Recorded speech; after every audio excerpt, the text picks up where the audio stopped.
Hi guys, কেমন আছো সবাই? সবাইকে শুভ বিকেলের অনেক অনেক শুভেচ্ছা। এই যে আমরা একটু এসে গেছি আমাদের করলা মানে বাড়িতে, মানে করলা লাগানো হয়েছে। এই যে দেখতে পাচ্ছ, এই যে এটা সব আমাদের মানে আমার বাবার বাড়িতে এসেছে, আমার বাবা লাগিয়েছে, আমি না। দেখতে পাচ্ছ সবাই, এগুলা কি বলো তো? তিতা কাল্লা যাকে বলে। এই দেখো ফল ধরেছে ছোট ছোট।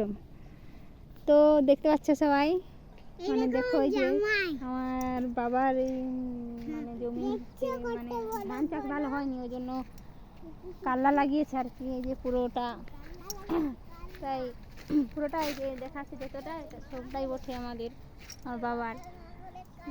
ভাবলাম একটু তোমাদেরকে দেখাই আর কি, এসেছি যখন।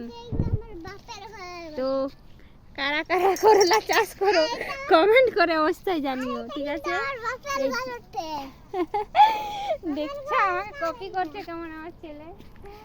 এই যে 4-5টা দেখাচ্ছে, ওই দিকটাও লাগাইছে আমার কাকুরা, ওই দেখাচ্ছে সেই ওই পাশটা, মানে সবাই করলা এই পাশে লাগায় আর কি। ধান চাষ ভালো হয়নি সেই কারণে। তো সবাই জানিও, ঠিক আছে? কারা কারা করলা চাষ করো আর কারা কারা তিতা কাল্লা খাও। আমাকে তো ভালোই লাগে তিতা জিনিস। ঠিক আছে, টাটা বাই।